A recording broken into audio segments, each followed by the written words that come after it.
Sir, हम police प्रशासन से बिल्कुल भी संतुष्ट नहीं है। आज अभी 4 दिन हो गए उस वारदात को, अभी तक कुछ भी अंजाम नहीं मिला है उस चीज़ को। हमको ये भी पता नहीं चल रहा है कि उस पर क्या कार्रवाई चल रही है, कुछ भी नहीं पता चल रहा है इस बारे में हमको अभी तक। सर, हम उसमें भी संतुष्ट नहीं है। हाँ है ना, नाम बताया हमने। सर, वो तो हम पुलिस को ही बताएंगे, अभी हम लोग उसका खुलासा नहीं कर सकते। जी हाँ, बता दिया, पहले दिन ही बता दिया था। अरे ऐसे उधर कहाँ बीच सेंटर में आएंगे ना, ऊपर देखिए ऊपर। फर्जी वाला अभी एक तरफ दोनों आ जाओ। उसको उधर यार। मीनाक्षी ने जो ओवर एक्टिंग की उसमें पुलिस को 300 घंटे से ज्यादा का वक्त लग गया एक बीवी के दिमाग को डिकोड करने के लिए, क्योंकि बीवी ने जिस तरीके की परफेक्ट क्राइम करने का जो तरीका अपनाया था उसमें कोई भी ये सोच भी नहीं सकता था कि एक औरत के दिमाग में आखिर चल क्या रहा है। जो पति था उसकी जो हत्या करवाई थी इस बीवी ने, बिल्कुल पिस्टल सटाकर दिमाग पर चलाई गई थी और जो गोली निकली थी वो दिमाग के आर पार चली गई थी। जो खोपड़ी थी वो खुल चुकी थी और जिसकी वजह से पति की मौत हो जाती है। आस पड़ोस दुकान वाले हर किसी को लग रहा था कि शायद डकैती या लूट मार के लिए हत्या की गई है, लेकिन किसी को नहीं पता था कि हत्या करवाने वाली जो बीवी है वो सड़क से कुछ ही मीटर दूर खड़े होकर अपनी पति की हत्या करवा रही थी। जब पति को गोली लग रही थी वो वहां पर खड़े होकर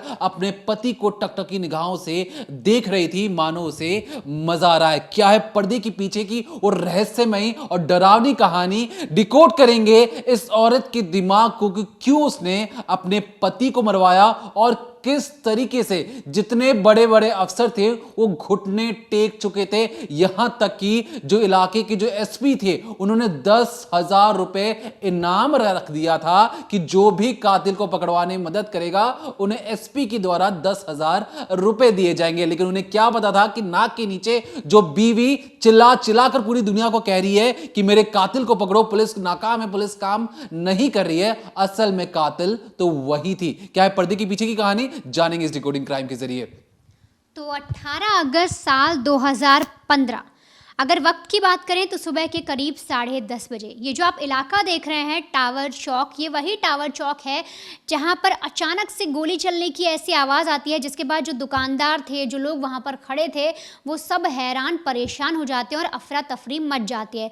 इस जगह में आप देखेंगे, इस इलाके में देखेंगे कितनी ज़्यादा दुकानें हैं और उस वक्त सुबह के 10:30 बजे जो दुकानें हैं वो खुली थी, लोग आए थे, ख़रीदारी वगैरह भी हो रही थी। लेकिन अचानक से एक गोली चलने की आवाज़ आई और जब गोली चली तो आसपास के लोग जब वहाँ पर पहुँचे तो उन्होंने देखा कि एक शख्स जो है वो खून से लथपथ पड़ा हुआ है, उसके सिर में गोली लगी है, डिवाइडर के आसपास वो पड़ा हुआ है और साथ ही साथ सड़क पर खून बिखरा हुआ है। इतने में वहाँ पर जो भीड़ लगी उनमें से कुछ लोगों ने ये भी देखा कि 2 लोग बाइक पर आए थे, काले रंग की बाइक थी और वो उसी बाइक को लेकर वापस फरार हो गए। अब ये जो पूरा वाक़या था, ये देखने के बाद हर किसी ने उस शख्स को कोशिश की बचाया जाए और उसे पलटने की जब कोशिश की, जब उसका चेहरा देखा तो पता लगा कि ये जो शख्स है ये वहीं पर दुकान है उसकी, वो प्रॉपर्टी डीलिंग का काम करता है और नाम है मनीष मीणा, उम्र 32 साल। उस वक्त जो मनीष मीणा है जो उज्जैन में रहते थे, वो उभरते हुए एक बिजनेसमैन थे, अच्छा खासा उनका घर चल रहा था, उनकी दुकान चल रही थी, उन्होंने टाटा फाइनेंस की फ्रेंचाइजी भी दे रखी थी और साथ ही साथ प्रॉपर्टी डीलिंग का काम करने से उनका जो बिजनेस है वो फल फूल रहा था। अब जब लोगों ने ये चीज़ देखी और उनको समझ में आया कि यार ये शख्स जो जिसको गोली लगी है, जिसका खून बह रहा है, तो मनीष मीणा है, तो फ़ौरन पुलिस को इन्फॉर्म किया गया और दूसरी तरफ जो है वो साफ तौर पे इनको अस्पताल ले जाया गया। अब अस्पताल ले जाने के बाद सबसे इम्पॉर्टेंट था कि इनके परिवार को इत्तला की जाए। तो परिवार में ये जो पत्नी आप देख रहे हैं ना स्क्रीन पर, ये जो पत्नी जिस तरह से इसने ढोंग किया, चाहे आप शादी के वीडियोस देखिए, शादी की पिक्चर्स देख लीजिए, चाहे वो बाद में पुलिस को जो कोस रही है, पुलिस पे जो कामचोरी का एक तरह से आरोप लगा रही है कि अभी तक कुछ किया नहीं है, यही पत्नी है। जब इसे इत्तला की जाती है तो ये वहाँ पर रोते बिलखते पहुँचती है, रोती बिलखती पहुँचती है और सबके सामने सिर्फ इतना कहती है कि मैंने तो सुबह इन्हें साफ़ सुथरा टावर चौक के पास छोड़ा था, अचानक से क्या हो गया, मैं ही इन्हें वहां तक ड्रॉप करने गई थी, लेकिन अचानक मेरे जाते ही कौन लोग आए, किसने मेरे पति का ऐसा हाल किया। मतलब जितने लोग वहां पर मौजूद थे, जिन्होंने भी अस्पताल पहुंचाया मनीष को, उनके सामने जो मीनाक्षी है वो बाकायदा ढोंग करती है और साफ तौर पे कहती कि मुझे बताओ कौन थे वो लोग, क्या किसी ने चेहरा देखा, क्या हुआ मेरे पति के साथ, कैसी दुश्मनी है, क्या कोई प्रॉपर्टी को लेकर बातचीत चल रही है। अब इधर जो पुलिस है वो भी जगह वहाँ पर पहुँच गई थी। अब पहुँचने के बाद अस्पताल में जब डॉक्टर्स देखते हैं और साफ तौर पे बॉडी को देखते हैं, उनका ट्रीटमेंट करने की कोशिश करते हैं, तो कहते हैं कि देखिए यहाँ पर जो आप जिस अस्पताल में लाए हैं, हमारा अस्पताल इतना अच्छा नहीं है, तो CHL हॉस्पिटल है, वहाँ पर हम इन्हें रेफ़र कर रहे हैं, आप फटाफट ले जाइए, तभी इनकी जान बच पाएगी। क्योंकि जो गोली आप यूँ समझिए इनके सिर को भेद गई है, यानी एक यहाँ से निकलकर सीधी पार हो गई है। अब फ़ौरन जो टीम है, जो लोग वहाँ पर थे, जो घर वाले हैं, वो फ़ौरन उन्हें CHL ले जाते हैं और वहाँ पर उनका ट्रीटमेंट शुरू किया जाता है। लेकिन सोचिए 4 दिन तक अपनी ज़िंदगी से जंग लड़ते रहते हैं मनीष मीणा। 4 दिन तक अस्पताल के बेड पर लेटे रहते हैं, उनका ट्रीटमेंट किया जाता है, लेकिन आखिरकार 4 दिन के बाद वो दम तोड़ देते हैं, उनकी मौत हो जाती है। अब इस सब में जो अस्पताल में ट्रीटमेंट चल रहा था, यहाँ पुलिस अपनी इन्वेस्टिगेशन कर रही थी। तो ऐसे में पुलिस जो है वो पूछती है सबसे पहले उनकी पत्नी से कि आप बार बार ये कह रही थी कि आपने पत्नी को ड्रॉप किया, क्या चीज़ हुई थी, आप सुबह घर से निकली तो क्या उनका माइंड कैसा था, क्या वो कुछ बुरे बर्ताव कर रहे थे, क्या किसी का उनको कॉल आया था जिसपे गुस्सा गहमा गहमी हुई हो। हर चीज़ जो है पुलिस पता लगाने की कोशिश करती है। अब यहाँ पर पहला बयान पत्नी के द्वारा दिया जाता है, यानी मीनाक्षी जो है वो कहती हैं कि देखिए मैं NGO में काम करती हूँ और सुबह सुबह मुझे बाज़ार जाना था, कुछ सामान खरीदना था, और मेरे हस्बैंड जो है उनका जो ऑफिस है वहीं पर पड़ता है, जो उनकी शॉप है, तो मैंने सोचा क्यों ना मैं इन्हें ड्रॉप कर देती हूँ। और इसीलिए जो पत्नी है उसने अपनी लाल स्कूटी निकाली थी करीब 10 बजे के आसपास, और वो 10:30 के आसपास अपने पति को वहाँ ड्रॉप करती है, और ड्रॉप करने के बाद जो स्कूटी है उसे वापस टर्न करके चली जाती है। यानी कि जो टावर चौक का पेट्रोल पंप है वहाँ पर उस पत्नी ने अपने पति को ड्रॉप किया था। अब जो हस्बैंड है यानी मनीष मीणा है वो स्कूटी से उतरते हैं और आगे अपनी दुकान की तरफ जाने लगते हैं।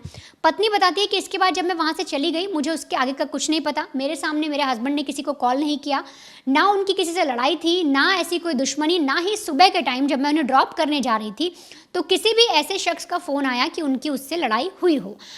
अब यहाँ पर आप ये देखिए, एक जो पत्नी है जो जानती है कि कत्ल मैंने करवाया है, मैंने ये सारी चीज़ें कराई, वो पुलिस को कैसे घुमा रही है, पुलिस को कैसे अपनी उंगलियों पर एक एक उनसे इन्वेस्टिगेशन करवा रही है। अब यहाँ पर पुलिस परेशान कि आखिर चीज़ें हैं तो है क्या, कत्ल कौन कर सकता है।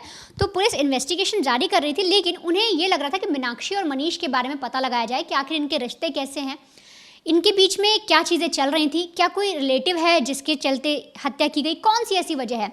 तो पुलिस से जब ये भी पता लगा तो पता लगा कि आज से मतलब जब 2015 का वाक़या है उससे 2 साल पहले जो मनीष है और मीनाक्षी हैं दोनों की मुलाकात होती है, और मुलाकात प्यार में बदलती है, दोनों एक दूसरे से प्यार करने लगते हैं और फिर फैसला करते हैं कि अब हमें शादी कर लेनी चाहिए। और फिर इनकी शादी हो जाती है, और शादी हो जाने के बाद मतलब दोनों जब शादी करते हैं, जीवन अच्छा चल रहा था। शादी के बाद जो मनीष है उनकी तरक्की भी होती है, वो जो फ्रेंचाइजी भी लेते हैं, प्रॉपर्टी डीलिंग का काम शुरू करते हैं, दुकानें भी खुलती हैं, एक अच्छा खासा घर भी हो जाता है। अब इसके बाद चीज़ें थोड़ी सी बदलनी शुरू होती हैं। अब ऐसे में जो पुलिस अपनी इन्वेस्टिगेशन कर रही थी उसके अंदर मीनाक्षी कहीं से भी कल्प्रिट नहीं लग रही थी, क्योंकि साफ तौर पे ये दिख रहा था कि एक पत्नी परेशान है, बार बार कैमरे के आगे आके बोल रही है कुछ करिए, मेरे पति के कातिलों को पकड़िए, आखिर रीज़न क्या था, कौन है वो लोग, कल को मुझे भी मार सकते हैं, आप पता लगाने की कोशिश करिए। इधर पोस्टमार्टम रिपोर्ट भी आ जाती है। अब जब 4 दिन बाद जब मर्डर किया गया था 18 तारीख को और 22 को जब कत्ल हो जाता मतलब वो मर जाते हैं मनीष मीणा पूरी तरीके से, तो पोस्टमार्टम रिपोर्ट जब आती है तो उसमें साफ तौर में डॉक्टर्स ने कहा कि जो गोली थी वो आप यूँ समझिए सिर के 1 सेंटीमीटर तक अंदर तक घुस गई है और एक छेद पाया गया है। और तो ये पता लगता है कि एक साइड से जो गोली है वो दूसरी साइड करके पार बाहर निकल गई है, और 2.5 सेंटीमीटर का जो स्टिच है वहाँ पर वो घाव बाकायदा देखा जा रहा है। मतलब कि आप सोचिए गोली ऐसे अंदर घुसी और फिर पूरी बाहर निकली है, एक पूरे जो सिर है उसको छेद कर बाहर चली गई है। तो ये सारी चीज़ें पता लगता है कि उनकी हड्डी में फ्रैक्चर हो गया था सिर में, और उन्हें कोमा में चले गए थे, और कोमा में जाने से उनकी मौत हो जाती है। लगातार डॉक्टर्स की ट्रीटमेंट के बाद भी वो बच नहीं पाए। अब पुलिस जो है उनको पोस्टमार्टम रिपोर्ट मिलती है, हर एक चीज़ मिलती है, वो गोली मिलती है जिसके थ्रू जो मर्डर किया गया, लेकिन अब भी ये जांचना बाकी था कि कातिल है तो है कौन थे वो लोग, किस तरह से पता लगाया जाए। उस वक्त वहाँ पर CCTV भी मौजूद नहीं था।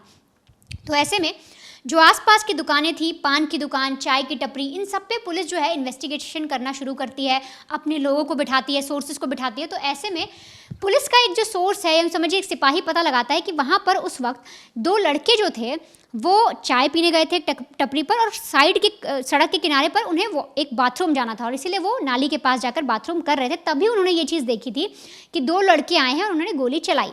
अब पुलिस सबसे पहले उन दोनों से पूछताछ करती है तो वो साफ तौर पे बताते हैं कि सर हमने देखा, ये जो आप बाइक अभी देख रहे हैं ना अपनी स्क्रीन पर, वो बताते हैं कि सर हमने साफ तौर पे देखा कि ये जो काली बाइक आप देख रहे हैं, इसी बाइक पर 2 लड़के बैठे थे और जो गाड़ी है वो पीछे से आ रही थी और जो सर जिनका कत्ल हुआ है वो आगे चल रहे थे और फ़ौरन जैसे गाड़ी उनके पास पहुंचते पीछे वाला जो लड़का बैठा था वो बंदूक निकालता है और सीधे उनके सिर पर गोली मार देता है।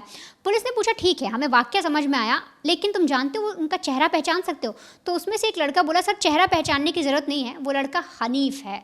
अब जब पहली बार उस पुलिस ने नाम सुना हनीफ, तो पुलिस ने पूछा कि ठीक है मुझे डिटेल बताओ, क्या कौन है वो, क्या करता है? तो उसने बताया कि सर पासी के मोहल्ले में रहता है, कई बार यहाँ टपरी पे चाय वगैरह पीने भी आता है और हमने ये देखा था कि हनीफ जो है वो पीछे बैठा है, उसके हाथ में ही बंदूक थी और उसी ने ये कत्ल किया है। अब पुलिस को पता लगाना था हनीफ कौन है, हनीफ का पूरा डेटा निकालना था, क्या करता है, क्यों उसने गोली मारी।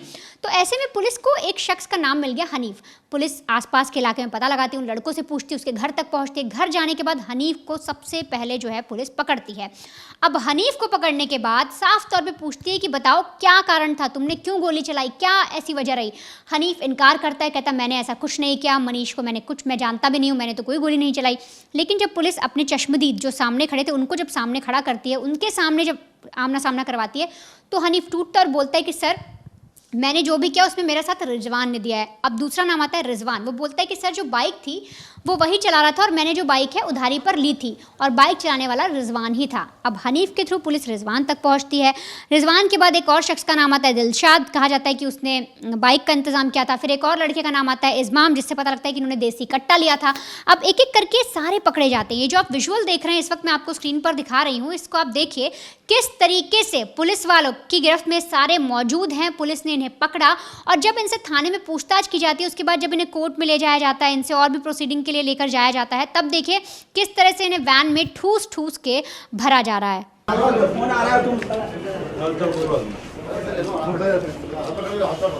ये सब सामान ले लो। वो का है भैया, गिरो और कौन जा रहा है?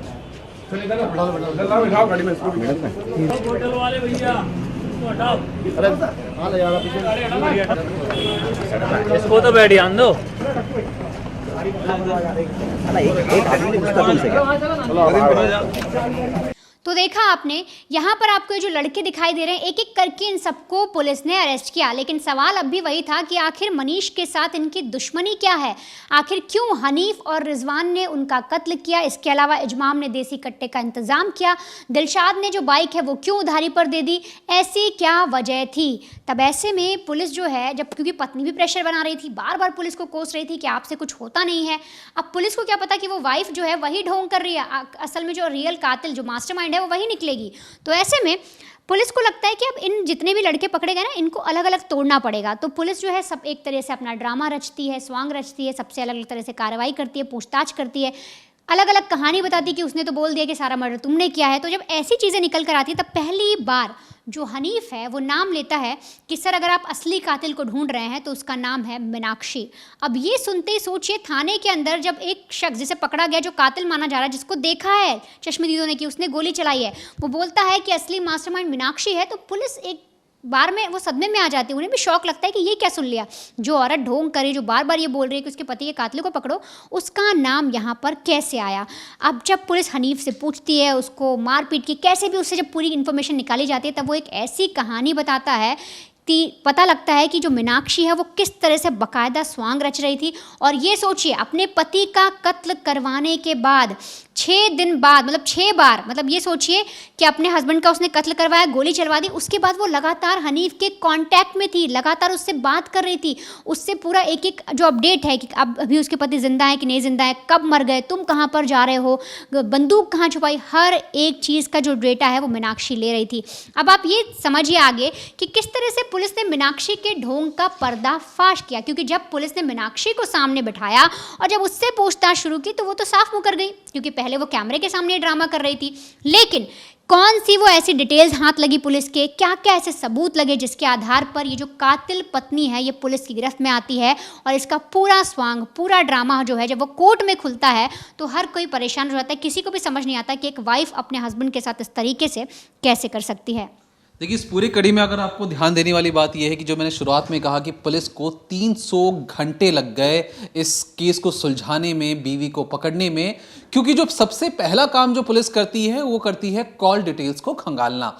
अब यहाँ पर जो मीनाक्षी का जब कॉल डिटेल खंगाला गया तो बिल्कुल साफ सुथरा था, वो पति से बातचीत करती थी और एक दिन पहले भी बातचीत हो रही थी, सब कुछ नॉर्मल नजर आता था। ऐसा कोई गुंजाइश ही नहीं बच रही थी कि मीनाक्षी ने किसी और शख्स के साथ बातचीत की हो। लेकिन यहां पर एक गलती हो गई। गलती क्या हो गई कि जो हनीफ था, जब उसे अरेस्ट किया गया तो उसके पास एक नहीं दो दो तीन तीन फोन मिलते हैं। अब उन फोन में जो सिम लगे हुए थे, जब उनके कॉल डेटा को निकाला जाता है तो पता लगता है कि एक खास औरत से लगातार कई दिनों से बातचीत हो रही है। अब जिस औरत से बातचीत हो रही थी, पुलिस उसके घर पर पहुंचती है। पता लगता है कि वो इतनी गरीब है कि उसके पास फोन क्या, आज तक उसने कभी मोबाइल फोन को छुआ तक नहीं है। 2015 की मैं बात आपको बता रहा हूं। तब पुलिस को लगा कि ये फोन किसके नाम पर है। दोबारा थाने के अंदर जाया जाता है, हनीफ को फिर से अच्छी खातिरदारी के साथ जो पुलिस करती है फिर से तोड़ा जाता है। फिर वहां पर नाम आता है मीनाक्षी का। अब मीनाक्षी किस तरीके से परफेक्ट क्राइम करने की कोशिश करी थी बताएंगे जरूर आपको, लेकिन उससे पहले जानिए कि जो उस कॉल डिटेल को जब खंगाला गया, 10:30 बजे से लेकर 11 बजे के बीच में मर्डर होता है पति का। लेकिन बीवी और जो हनीफ के बीच में कब कब बात होती है, बिल्कुल ध्यान से टाइमिंग नोट कीजिएगा। 10:47 पर, 10:55 पर, हर कुछ देर के बाद कॉल हो रहा है। 11:18 पर, 11:31 पर और 11:34 पर लगातार कुछ ही मिनटों के अंदर लगभग 5 से 6 कॉल कर लिए जाते हैं। और हर एक कॉल की जो ड्यूरेशन थी मुश्किल से 1 मिनट की थी, कहीं कहीं 40 सेकंड पे बातचीत हो रही थी, कहीं 1.5 मिनट तक भी बात जा रही थी। मतलब जो मीनाक्षी थी वो लगातार कांटेक्ट में थी हनीफ के, जानने की कोशिश कर रही थी कि पति को मारने के बाद तुम कहां जा रहे हो, क्या कर रहे हो, मैं तो एनजीओ पहुंचने वाली हूं, तुम कहां पर हो, हमें क्या क्या प्लानिंग प्लॉटिंग करना है। अब ये जब सारी जो चीजें निकाली जाती हैं तो पुलिस ये समझने की कोशिश कर रही थी कि ये जो हनीफ है, हनीफ ने भी एक अलग सिम ले रखा था जो उसके दोस्त का था। मीनाक्षी ने एक ऐसे औरत के नाम पर सिम ले रखा था, क्योंकि ये दोनों एनजीओ में काम करते थे।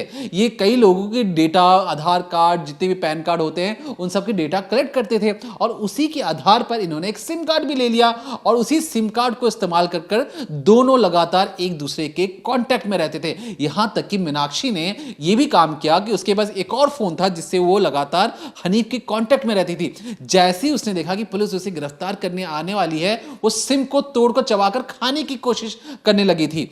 तो कहीं ना कहीं पुलिस को शक हो गया था कि ये दोनों जो कुछ ना कुछ बहुत बड़ा छुपा रहे हो। किस तरीके से प्लानिंग एंड प्लॉटिंग की जाती है, जब इनके फोन को खंगाला गया तब इन्हें पता लगा कि इन्होंने हत्या से कुछ दिनों पहले, 1-2 दिन पहले बातचीत की थी, उसकी रिकॉर्डिंग रखी थी और उस रिकॉर्डिंग का नाम इन्होंने रखा था meeting of mind. Meeting of mind के नाम से एक ऑडियो था उनके फोन के अंदर और वो 20 मिनट की कॉल थी। और उस कॉल में हनीफ और मीनाक्षी दोनों मिलकर डिसाइड करते हैं कि हमें पति को किस तरीके से मौत के घाट उतारना है। और जिस तरीके से वनिता ने आपको बताया कि स्कूटी से छोड़ा जाता है, ये सब उसी रिकॉर्डिंग का हिस्सा थी। अब जब बात आगे बढ़ती है, मीनाक्षी फिर भी ढोंग करने की कोशिश करती कि नहीं सर, जिस वक्त हत्या हुई मैं तो एनजीओ जा रही थी, आप चेक कर सकते हैं। और ये जो हनीफ है, हनीफ भी बार बार ये कहता है कि सर आप जाकर एनजीओ में पता कर लीजिए, रजिस्टर में जाके देखिए, आपको पता लग जाएगा कि मैं 10:30 बजे उस एनजीओ के ऑफिस के अंदर मौजूद था। जब गार्ड से पूछा जाता है तो गार्ड कहता है कि सर हनीफ सर तो उस रोज लेट आए थे,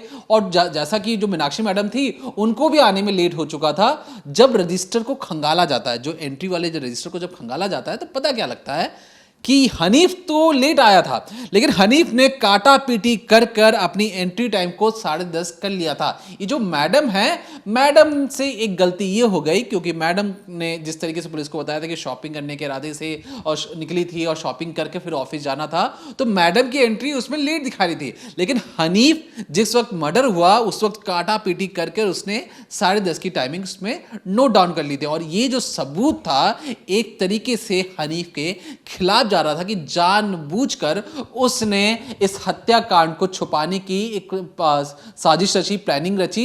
लेकिन सबसे बड़ी बात यह थी कि एक बीवी, एक हनीफ और हनीफ और जो मीनाक्षी हैं दोनों एक ही एनजीओ में काम करते हैं, ये भी आपको ध्यान देने वाली बात है।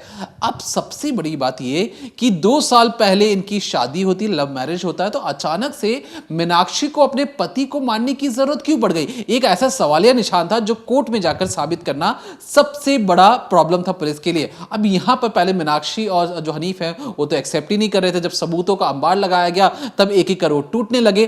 फिर जो सबसे मेन सवाल आया कि आपने क्यों मारा? एक ही एनजीओ में काम करने के बाद जब हनीफ और मीनाक्षी को लगा कि उनकी जो दोस्ती है वो प्यार में तब्दील हो चुकी है और इस प्यार को भी जिस्मानी प्यार में बदलने की जरूरत है, और इसके बाद मीनाक्षी फैसला करती है कि मुझे हनीफ के घर जाना चाहिए। अब हनीफ के घर में किसी महिला का आ जाना, एक शरीफ कॉलोनी थी, उस कॉलोनी में हनीफ जिस तरीके से मीनाक्षी को लेकर आया था, हर किसी को लग रहा था कि कुछ ना कुछ गड़बड़ है। अब जब हनीफ के घर के अंदर मीनाक्षी जाती है, वो हम बिस्तर हो रहे थे, तभी कॉलोनी के लोग धड़धड़ा कर अंदर पहुंच जाते हैं और दोनों को रंगे हाथ बहुत ही आपत्तिजनक स्थिति में देखते हैं और पूछना शुरू करते हैं हनीफ से कि ये लड़की कौन है? तुम तो बैचलर थे, तुम अकेले रहते थे, तुम्हें पहले भी समझाया था कि किसी लड़की को घर पर लेके आने की जरूरत नहीं है, हम परिवार वाले लोग हैं और ये जो तुम काम कर रहे हो बहुत गलत कर रहे हो। मीनाक्षी से पूछा जाता है कि देखो तुम्हें परिवार वालों को बताना पड़ेगा, तुम कौन हो? मीनाक्षी बताती है मैं तो शादीशुदा हूं। अब मोहल्ले वालों को पहले अटपटा लगता है, फिर देखते हैं कि नहीं, तुम्हारे पति को भी जानकारी होनी चाहिए, क्या तुम्हारे पति को पता है कि तुम धोखा दे रही हो? और जिस अवस्था में थे, कॉलोनी के लोगों ने फोन कर कर एक तरीके से उसके पति को बुलाया। पति ने जब अपनी बीवी को इस अवस्था में देखा तो वो आग बबूला हो गया और गुस्से में उस वक्त तो मीनाक्षी को हनीफ के घर से लेकर चले जाता है, लेकिन बार बार वो उसे खुंदक हो चुकी थी, उसे गुस्सा आ रहा था अपनी बीवी से, वो पहले जैसा प्यार नहीं कर पा रहा था, बार बार पूछता था कि मेरे प्यार में क्या कमी रह गई है। लेकिन मीनाक्षी एक तरीके से वो हनीफ के प्यार में पागल हो चुकी थी, उसे कुछ समझ में नहीं आ रहा था। लेकिन यहां पर पति ने धमकाना शुरू किया कि देखो मेरा एक दोस्त है, वो जल्द ही जेल से बाहर आने वाला है, महीने भर लगेंगे, 30 दिन के अंदर वो जेल से बाहर आ जाएगा और जैसे ही वो जेल से बाहर आएगा मैं हनीफ और तुम्हें यानी कि मीनाक्षी तुम दोनों को मरवा डालूंगा और उसके बाद ही मुझे चैन की सांस मिलेगी, क्योंकि मुझे घिन आ रही है तुमसे कि तुमने जो काम किया, हमारे बीच में लव मैरिज था, उसके बाद तुम ये सारी चीजें कैसे कर सकती हो?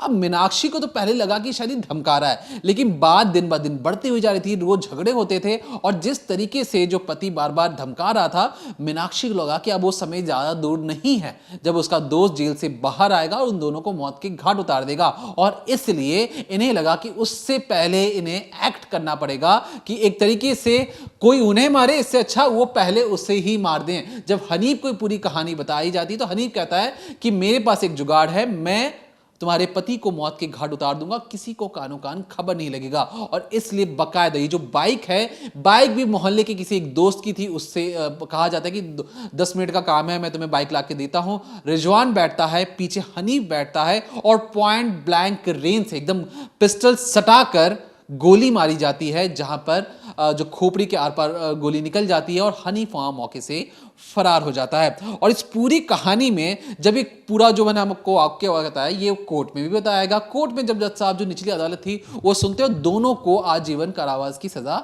सुनाते हैं। लेकिन रिजवान का बार बार ये कह रहा था कि सर देखिए, क्योंकि मैं तो सिर्फ गाड़ी चला रहा था, मैं तो सिर्फ बाइक चला रहा था, मैं हत्याकांड में शामिल नहीं था, लेकिन मेरी सजा कम की जाए। लेकिन कोर्ट ने मानने से मना कर दिया, कहा कि आपने साजिश रची, प्लानिंग रची और आप उस हत्याकांड में शामिल थे, आप कैसे बोल सकते हो कि आप गाड़ी चला रहे थे, आपको पता नहीं था। इसके बाद लगभग उसने कई बार याचिका दाखिल की, लेकिन हर बार रिजेक्ट हो जाती थी। फिर वो मध्य प्रदेश कोर्ट में गया, 2015 का वाकया था जब से अरेस्ट हुए थे। जब 10 साल पूरे हो जाते तो रिजवान एक तरीके से मध्य प्रदेश की कोर्ट में जाकर हलफनामा देता है कि सर मैं 10 साल मैंने आधी सजा में काट चुका हूं, क्योंकि मैंने एक तरीके से किसी की हत्या नहीं की, मैं शामिल था, तो मुझे बेल दिया जाए। अब क्योंकि निचली अदालत ने 3 से 4 बार उसकी बेल की जो याचिका थी उसे खारिज कर दिया था, लेकिन जैसे ही 10 साल पूरे होते हैं रिजवान को छोड़ दिया जाता है। ये कहते हो कि इसने 10 साल की सजा पूरी कर ली है। लेकिन वहीं पर हनीफ जो पीछे बैठकर जो गोली चला रहा था, जो एक तरीके से बीवी के साथ प्लानिंग और साजिश में शामिल था, उसके अभी भी आजीवन कारावास के लिए उसे सलाखों के पीछे रहना पड़ेगा। जो मीनाक्षी है उसके साथ भी यही है, क्योंकि वही मास्टरमाइंड थी, वही उसने सब कुछ प्लान बनाया था, तो उसे भी आजीवन कारावास की सजा मिली हुई है। लेकिन ये दोनों फिर भी चाह रहे कि किसी भी तरीके से वो जेल से बाहर आ जाए, बेल के जरिए ही सही कोई मौका हाथ लगे कि सलाखों के बाहर आकर खुली आसमान के नीचे सांस ले पाए। और ये 2025 का वाकया था और एक ऐसी केस स्टडी थी जो हमें लगा कि इस डिकोडिंग क्राइम के जरिए आपको बताने इसलिए जरूरी है क्योंकि यहां पर जो कातिल कितना भी शातिर क्यों ना हो, यहां पे सिम चेंज कर लिया गया, यहां पर जो कातिलों ने रजिस्टर पर जाकर अपना नाम चेंज कर लिया, बाइक भी किसी और की इस्तेमाल की गई कि अगर नंबर प्लेट के जरिए किसी को पकड़ना भी होगा तो कोई और पकड़ा जाएगा, उनका नाम कहीं भी किसी भी तरीके से नहीं आएगा। सोचिए, बीवी ने तो यहां तक सिम को चबाने कर खाने की कोशिश कर ली थी कि पुलिस उस तक कभी पहुंच ही ना पाए। लेकिन बावजूद इसके कि कातिल कितने भी शातिर हों, कितने भी झूठ फरेब क्यों ना बोल लें, कितनी भी साजिश क्यों ना रच लें, लेकिन पुलिस या दिमाग के सामने कातिल बौने ही समझ में आते हैं। और इसी तरीके से चाहे जितनी भी भयंकर प्लानिंग या प्लॉटिंग की गई हो, आखिरकार मास्टरमाइंड के साथ जो उनके मोहरे थे, जो कि कातिल थे, हर कोई सलाखों के पीछे पहुंच चुका है। तो इसलिए हम आपसे बार बार डिकोडिंग क्राइम के जरिए ये दरख्वास्त करते हैं कि अपने आसपास जो चीजें हो रही हैं जरूर सतर्कता के साथ देखिए कि आपके आसपास से जो लोग, कौन लोग जा रहे हैं, कहां पर हैं, क्योंकि इस पूरे केस में अगर आपने ध्यान दिया हो, जो वॉशरूम करने गए थे दो लोग, उन्होंने उन कातिलों का चेहरा देख लिया था, लेकिन किसी ने उनसे टाइम रहते नहीं पूछा। एक हवलदार को लगा कि जरा पूछ भी लिया जाए, क्योंकि ये इसी मोहल्ले में घूमते हैं, कि इन्होंने उस रोज क्या देखा। और जो उन्होंने देखा उन्होंने पुलिस को बताया और उसी एक कड़ी की वजह से इस पूरे केस को सुलझाया जा सका, क्योंकि ना ही सीसीटीवी कैमरा था, ना ही कोई ऐसा सबूत मिल पा रहा था जिससे कातिलों तक पहुंचा जा सके। और बिल्कुल एक परफेक्ट क्राइम होता, क्योंकि अगर उस रोज उस वॉशरूम करने दो लोग नहीं गए होते, उन्होंने अपनी नजरों से नहीं देखा होता, तो आज भी ये केस अनसॉल्व रहता। लेकिन उन्हीं की मदद से मध्य प्रदेश और उज्जैन पुलिस ने इस पूरे केस को सुलझाया। कातिल अभी भी सलाखों के पीछे है और हमें इस केस स्टडी के जरिए आपको लगा कि जागरूक करने की जरूरत है। तो फिलहाल के लिए हमारे तमाम दर्शकों से दरख्वास्त है कि अगर आपको भी लगता है कि ऐसी कोई केस स्टडी जो आप चाहते हैं कि हम इस डिकोडिंग क्राइम के जरिए आप तक पहुंचाएं, लोगों को समझाएं, तो हमें कमेंट सेक्शन में बताइए कि आप ऐसी कौन सी स्टोरीज आप सुनना पसंद करना चाहते हैं, समझना चाहते हैं, तो हम जरूर उसे पढ़कर आप तक उसे लाने की कोशिश करेंगे। तो फिलहाल के लिए देखते रहिए decoding crime, Monday to Friday शाम 7:30 बजे ओनली ऑन क्राइम तक।